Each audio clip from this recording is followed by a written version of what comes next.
Limb deformity is not only a cosmetic issue, but equally or more importantly, it is a functional issue as well. It's an awkward gait which usually troubles most patients. Hi, I am Dr. Divya Ahuja, consultant orthopedic surgeon and Elizarov specialist at Mangalanand Hospital.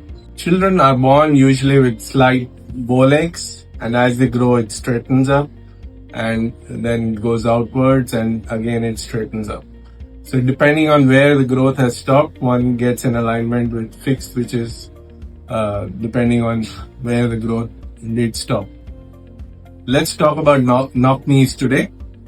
And when the knees are closer together, the feet are further apart, is what we call as knock knees commonly, or medically it's called the valgus alignment. This creates an awkward gait. The knee rub together, the knees, then people have issues walking, running, and they tend to lose balance when, especially if they're walking fast or running, and tend to fall easily.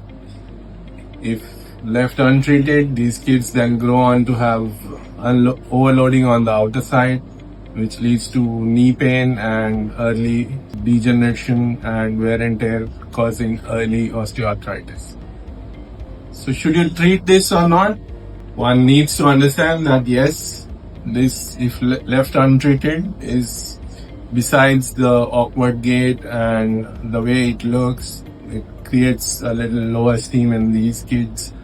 They lack confidence because of the appearance, and besides this, if left untreated, this is going to lead to an early osteoarthritis and wear and tear, knee pains later on in life.